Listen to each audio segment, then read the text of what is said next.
About bank reconciliation statement. Bank reconciliation statement. देखो, दो तरह की बुक्स होती हैं, एक होती है कैश बुक और एक होती है बैंक बुक।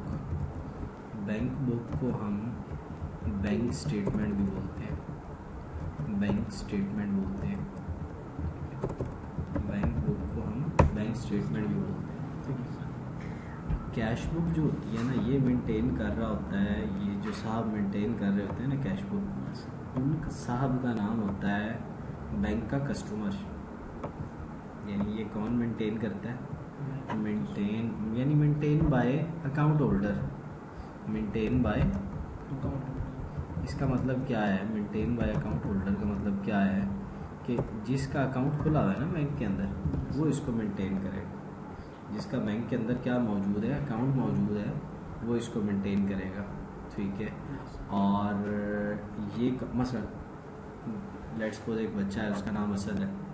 तो असद जो है, अब असद चूँकि उसका अकाउंट है बैंक में, तो असद अपनी क्या मेंटेन करेगा? Cash book. असद अपनी क्या मेंटेन करेगा? Cash book. अब देखो, आप अपने घर में भी लिख रहे हो, सेकेंडली जो है ना बैंक भी आपकी सारी ट्रांजैक्शंस को लिख रहा है। बैंक भी आपकी सारी ट्रांजैक्शंस को लिख रहा है। तो वो ट्रांजैक्शंस जो कौन रिकॉर्ड करेगा? Bank record. तो वो कहाँ रिकॉर्ड होंगी? जो बैंक रिकॉर्ड करेगा। तो ये मेंटेन बाय, हाँ, वो कहाँ होंगी? बैंक बुक में। या उसे क्या कहते हैं? Bank statement. ओ यार, बैंक वालों ने क्या लिखा है? क्या मंगवा लो? स्टेटमेंट मंगवा लो। क्या मंगवा लो?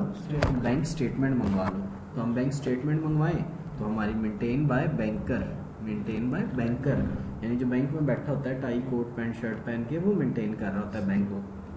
समझ आ गई?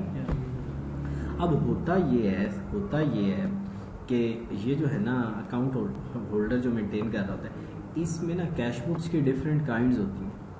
कैश बुक्स की डिफरेंट काइंड्स होती हैं, जो आप लोगों ने मतलब डिफरेंट टाइम्स में आप लोगों ने मुझे BRS कहा है, तो मैंने इसलिए BRS स्टार्ट करवाया, वरना इससे पहले कैश बुक थी। Single column, double column, triple column, ठीक है, वो सारी चीज़ें थी। ठीक है, क्योंकि आप लोगों की ख्वाहिश थी कि ये पढ़ा जाए पहले, तो फिर मैंने ये स्टार्ट करवा दिया, वरना पहले वो होता है। ठीक है। तो एक कैश बुक होती है जिसका नाम होता है ट्रिपल कॉलम कैश बुक। एक कैश बुक होती है जिसका नाम होता है ट्रिपल कॉलम कैश बुक। तो ट्रिपल कॉलम कैश बुक अब क्या बला होती है? ये वो बला होती है जिसके अंदर आपके पास 3 कॉलम होते हैं डेबिट साइड पे, 3 कॉलम होते हैं क्रेडिट साइड पे। 3 कॉलम होते हैं डेबिट साइड पे और 3 कॉलम होते हैं बच्चों क्रेडिट साइड पे। जो डेबिट साइड पे इसमें कॉलम्स हैं, वो एक कॉलम होता है डिस्काउंट का, उसके बाद फिर किसका कॉलम होता है? कैश का, फिर किसका कॉलम होता है? बैंक का, और फिर किसका कॉलम होता है? क्रेडिट में डिस्काउंट का, और फिर किसका कॉलम होता है? कैश का, और फिर किसका कॉलम होता है? बैंक का। इसमें से मैंने कुछ कॉलम्स छोड़ दिए हैं, वो आपको पता है कौन कौन से मैंने छोड़े हैं। मैंने वो कॉलम्स छोड़े हैं, मसलन वो डेट और पर्टिकुलर वाले कॉलम्स मैंने छोड़ दिए। हाँ, वो मैंने छोड़ दिए हैं। ठीक है ना? तो ये मैंने क्या बनाई है? ये मैंने बनाई है आप लोगों की कैश बुक। ठीक है, ट्रिपल कॉलम कैश बुक। इसको क्या बोलते हैं? ट्रिपल भी बोलते हैं, ट्रिपल भी बोलते हैं,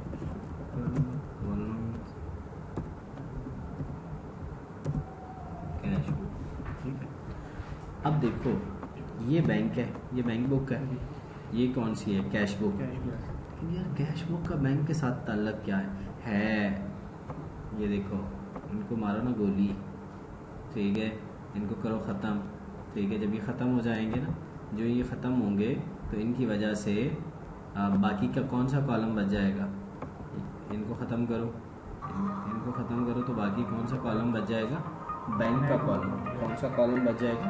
बैंक का कॉलम। तो इधर डेबिट में भी कौन सा कॉलम बच गया? बैंक का। और क्रेडिट में भी कौन सा कॉलम बच गया? बैंक का। तो अब इसको मर्ज करना है।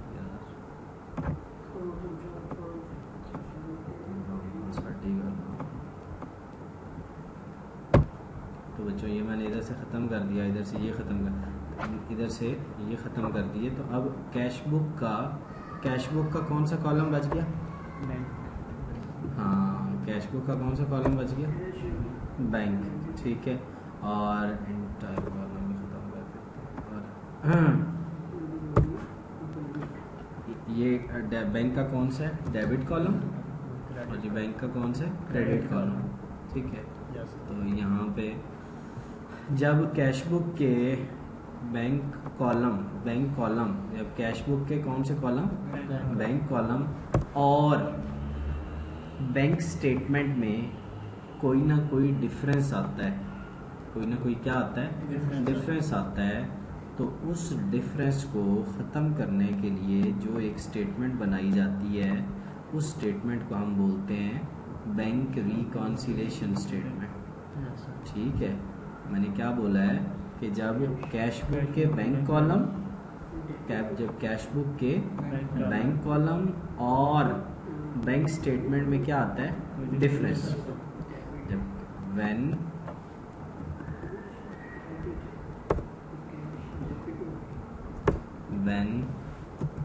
देयर इज एनी डिस्क्रिपेंसी होता है difference, discrepancy in bank column of cash book and bank statement, then we will prepare BRS to remove this difference। समझ आ गई बच्चों कि जब कैश बुक के बैंक कॉलम और बैंक स्टेटमेंट में क्या आता है? तो उस डिफरेंस को ख़त्म करने के लिए हम क्या बनाते हैं? BRS बनाते हैं, ठीक है। तो ये है कैश बुक के बारे में, ठीक है, सॉरी BRS के बारे में। अब ज़रा अपनी उससे पढ़ो जो आपके पास डेफिनेशन है। If there is any discrepancy arises, यानी अगर कोई डिस्क्रिपेंसी होती है किसमें?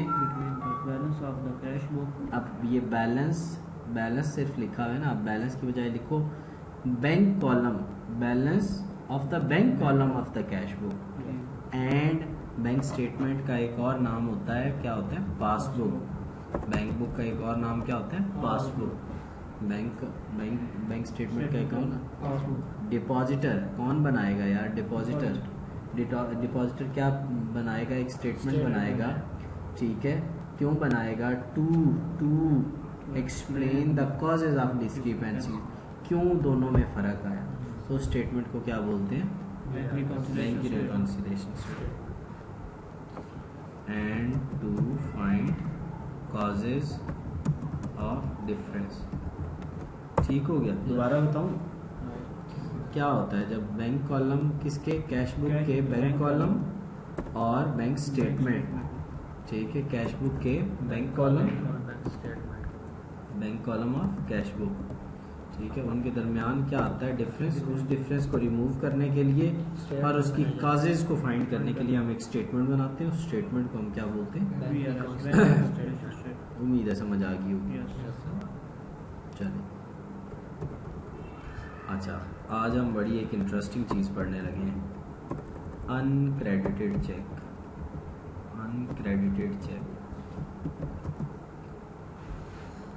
अच्छा, बैंक में आपके अकाउंट में कब पैसे आते हैं? जब पैसे क्रेडिट होते हैं। और बैंक में से आपके अकाउंट में से पैसे कब निकलते हैं? जब पैसे डेबिट होते हैं। समझ गए यार, बात कोई नहीं है करने वाली कि देखें हमारे अकाउंट में डेबिट हो रहे हैं तो पैसे आ रहे हैं और क्रेडिट हो रहे हैं तो जा रहे हैं। कोई इस फिल्म की कोई समझ नहीं आई। इसका मतलब अच्छा, पार्टीज़ कितनी होती हैं बैंक और? मतलब देखो ना, दो पार्टीज़ होती हैं, एक डिपॉजिटर होता है और एक कौन होता है? बैंकर होता है। तो इसका मतलब है हम दो जर्नल बना लेते हैं। एक जर्नल बना लेते हैं हम बना लेते हैं एक जर्नल, इसका जो साहब है ना बैंक बैंक का वो बना लेते हैं। एक जर्नल में बना लेता हूँ भाई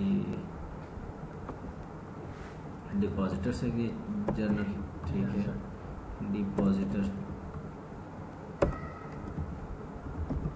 और एक मैं बना लेता हूँ जर्नल किसका, बैंक्स जर्नल, बैंक्स जर्नल, ठीक है।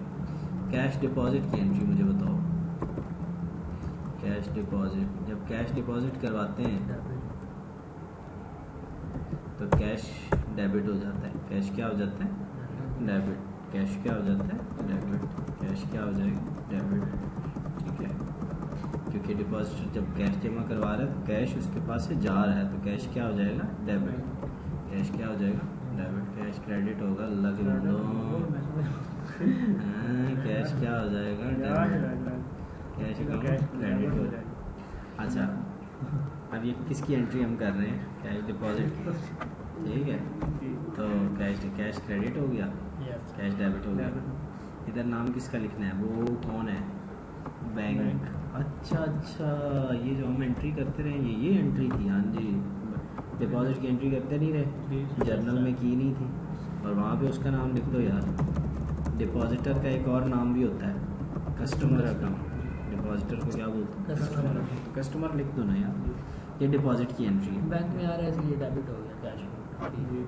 अच्छा देखो, अब जब आप लाओगे ना तो आपके पास ज़्यादा अच्छा रिकॉर्ड किसका होगा, आपका होगा या बैंक का होगा, बैंक का होगा। हमने तो एक रसीद संभाली भी है तो दूसरी संभाली भी कोई नहीं, सुट देते हैं, ठीक है। तो बैंक का रिकॉर्ड है। तो जब पैसे जमा होंगे तो आप क्या हो रहे हो, कस्टमर क्या हो रहा है, इसका मतलब है, अच्छा तो जब कस्टमर क्रेडिट होगा तो इसका मतलब है हमारे अकाउंट में पैसे जमा हो गए। रीज़न समझ आइए। मैंने देखो उसको पूरे को खोल के उसकी आंखें, हर चीज़ अलग अलग ऊपर से सारे स्पेयर पार्ट्स अलग कर दिए मैंने उसे, ताकि आपको समझ आ जाए कि देखो चूँकि पैसे जमा हो रहे हैं, कस्टमर क्रेडिट हो रहा है, हमारे अकाउंट में पैसे आ रहे हैं। अब कैश विदड्रॉ इसके उल्ट है, कैश विदड्रॉ इसके उल्ट है।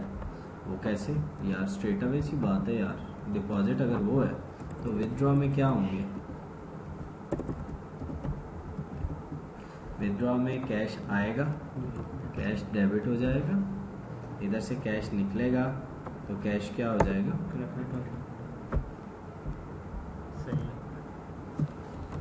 कैश अकाउंट क्रेडिट हो जाएगा। और यहाँ पे क्या लिख दूँ, यहाँ पे कस्टमर का नाम, कस्टमर अकाउंट, ठीक है। और यहाँ पे क्या लिख दूँ, किसका नाम लिख दूँ, बैंक का नाम, किसका नाम लिख दूँ, बैंक अकाउंट। तो देखो अब कस्टमर डेबिट हो रहा है, जब पैसे निकल रहे हैं तो कस्टमर डेबिट हो रहा है, ठीक है। अच्छा अब इस पे आ जाते हैं, चेक। अच्छा, पाकिस्तान में जो एक प्रोसेस है क्लियरिंग का प्रोसेस है। अब क्लियरिंग क्या है कि एक बंदा है जिसका नाम है कस्टमर, वो, अच्छा पहले क्लियरिंग का प्रोसेस सुनो। क्लियरिंग का प्रोसेस ऐसे होता है कि एक बंदा कस्टमर बैंक में जाके एक चेक जमा करवाता है। 2 बजे से पहले जमा करवाना ज़रूरी है। पाकिस्तान में 2 बजे से पहले जमा करवाना ज़रूरी है। कस्टमर और बैंक दरमियान में एक इदारा है, उसे बोलते हैं निफ्ट। दरमियान में एक इदारा है, उसे क्या बोलते हैं, निफ्ट। निफ्ट का बंदा आता है, कस्टमर ने चेक किसको दिया, बैंक को, बैंक ने आगे दरमियान में किसको दिया, निफ्ट को। निफ्ट वाला अगले दिन चेक जिस बैंक का होता है वहाँ लेके जाता है सुबह 2 बजे बैंक ने दिया, 2 बजे कस्टमर ने दिया, बैंक ने 3 बजे निफ्ट को दिया। निफ्ट ने वही चेक अगले दिन सुबह 9 बजे जिस बैंक का चेक था उनको दिया, भाई ये पैसे मांग रहे हैं। या तो वो क्लियर कर देंगे या वो क्लियर नहीं करेंगे। तो अगर वो क्लियर कर देंगे, अगले दिन वही 3 बजे फिर निफ्ट वाला आएगा चेक लेने। तो लेने आएगा तो पिछले दिन का बता जाएगा क्लियर है, तो क्लियर है तो बैंक का उसके अकाउंट में, कस्टमर के अकाउंट में पैसे डाल देगा। बैंक जो है वो कस्टमर के अकाउंट में पैसे डाल देंगे। और अगर वो क्लियर नहीं होगा तो बैंक कस्टमर के अकाउंट में पैसे नहीं डालेगा। बैंक कस्टमर के अकाउंट में पैसे नहीं डालेगा। समझ आइए कितनी देर का प्रोसेस है। 2 बजे कस्टमर ने दिया, 3 बजे निफ्ट ने लिया, निफ्ट अगले दिन 9 बजे अगले बैंक के पास गया, उसको कहा जी इसके पैसे दो, तो उन्होंने कहा जी इसके अकाउंट में तो पैसे ही कोई नहीं है। तो उन्होंने कहा जी फिर ठीक है बता दो, या कहेगा जी क्लियर है पैसे हैं क्लियर है। वो अगले दिन निफ्ट वाला कितने बजे आएगा? 3 बजे आएगा, कहेगा जी ये है आपका जी चेक क्लियर हो गया। तो चेक जब क्लियर हो जाएगा, जब क्लियर हो जाएगा तो उस कस्टमर के अकाउंट में देखो कितने टाइम के बाद उसके अकाउंट में पैसे आए, पूरे 24 घंटे के बाद। अब कस्टमर 2 बजे आया, चेक जमा करवाया, कस्टमर घर में लिख के बैठा है कि मेरा चेक क्लियर हो गया, हालांकि वो पूरे 24 घंटे के बाद क्लियर। अब देखो वो 2 बजे जमा करवा के गया, उसका बैलेंस था 1 लाख, 2 लाख का चेक जमा करवा गया। अब कस्टमर ने अपना बैलेंस कितना बना लिया? 1 लाख का 3 लाख बना लिया, लाख में 2 लाख ऐड कर लिया तो कितना बन गया? 3 लाख बन गया। बैंक में उसका कितना लिखा हुआ है? अभी 1 लाख। वो सुबह 2 बजे जमा करा गया, सुबह 9 बजे आया, कहता है भाई जी मेरा तो बैलेंस 3 लाख है। तो उस बैंक वाले ने कहा भाई तुम्हारा तो बैलेंस 1 लाख है, कहता है अभी तक चेक नहीं क्लियर हुआ। तो इसको ये क्यों डिफरेंस आया? अनक्रेडिटेड चेक की वजह से। अनक्रेडिटेड चेक, देखो अगर वो चेक क्रेडिट हो जाता तो फिर तो उसके अकाउंट में पैसे आ जाते, ठीक है। तो uncredited cheque deposited, cheque deposited into bank but not clear is called uncredited cheque. अब इसके बाद है अनप्रेजेंटेड चेक, वो इसके ऑपोजिट है, वो इसके ऑपोजिट है, अनप्रेजेंटेड चेक। अब ये क्या भला है अनप्रेजेंटेड चेक? एक बड़ी सिंपल सी चीज़ है। देखो अब आपने यदि किसी को पेमेंट करनी थी, आप पेमेंट करने के लिए गए, आपने कहा यार पैसे तो नहीं है मेरी जेब में, तो अगला बंदा खुदा करके आपको मिला हुआ था, उसने कहा यार मेहरबानी करके यदि साहब किया तो कैश दे दो, यार मुझे चेक दे दो मैं खुद ही ले लूँगा। लो जनाब, इन्होंने 1 लाख रुपए का चेक दे दिया। अब वो बंदा जो है वो उसने अगले दिन कैश लेने जाना था, रात उसके घर कोई बीमार पड़ गया, वो कराची चला गया। कराची उस बैंक की शाख ही नहीं है, बेचारा बैठा है, कहता है यार ये बंदा ठीक हो तो मैं बेरे जाऊँगा, वहाँ मैं ज़री बैंक जाऊँगा, ज़री बैंक से मैं चेक लूँगा, थक्कड़ बैंक है वो यहाँ तो मुझे कैश ही नहीं देगा। तो इस दौरान अभी देखो चेक इशूड, अली ने चेक क्या कर दिया? Issued but not paid by bank, यार बैंक कैसे पे करे? बंदा आया ही नहीं है जिसको चेक दिए, ठीक है।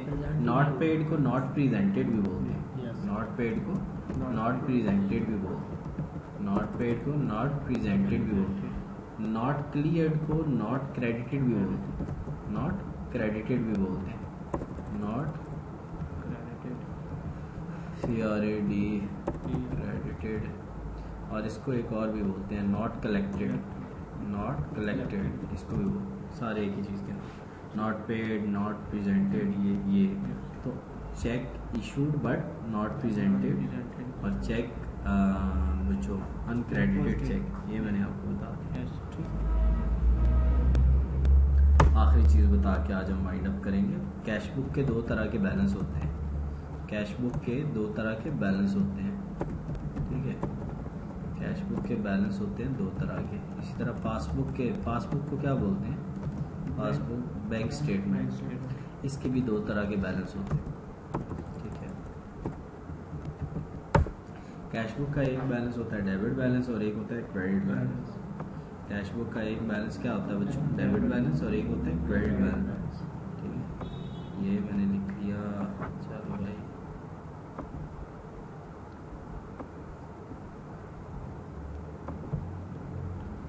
एक कैश बुक का बैलेंस है डेबिट और एक है क्रेडिट। इस तरह पासबुक का भी एक बैलेंस है डेबिट और एक है क्रेडिट, ठीक है। कैश बुक का एक बैलेंस है debit,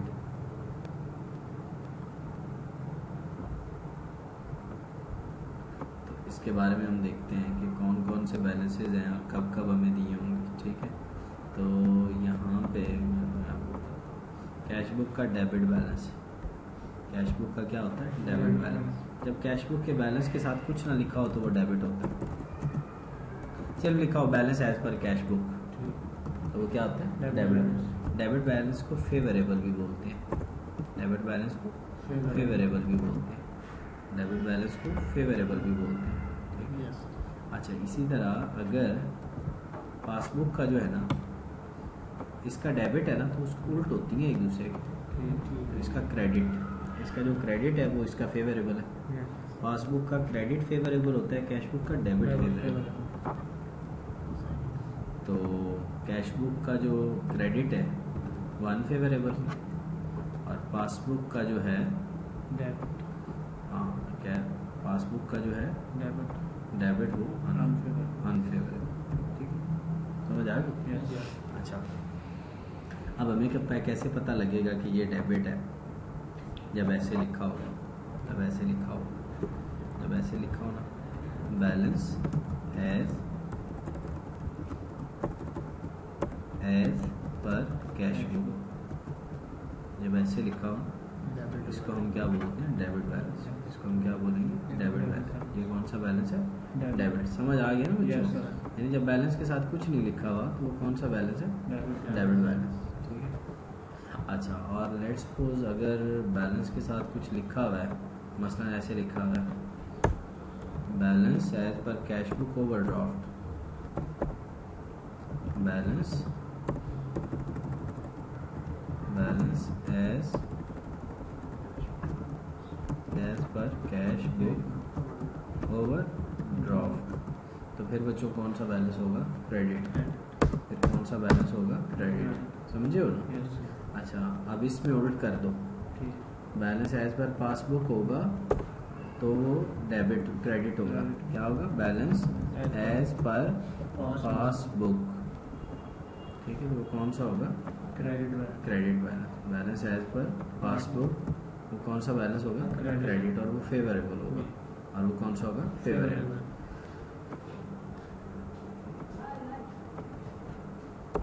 balance as per passbook, balance as per passbook overdraft, ठीक है, तो कौन सा होगा? Debit balance. यानी अगर पासबुक के बैलेंस के साथ ओवरड्राफ्ट लिखा हुआ है तो डेबिट, और कैश बुक के बैलेंस के साथ ओवरड्राफ्ट लिखा हुआ है तो क्रेडिट, और अगर कुछ भी नहीं लिखा हुआ तो कैश बुक वाला डेबिट, और पासबुक ऑटोमेटिक कैश बुक का बैलेंस डेबिट होता है, ऑटोमेटिक पासबुक का बैलेंस क्रेडिट होता है। पासबुक का ओवरड्राफ्ट ऑपोजिट होता है, यानी पासबुक का ओवरड्राफ्ट डेबिट हो जाएगा और कैश बुक का ओवरड्राफ्ट क्रेडिट हो जाएगा, ठीक है। तो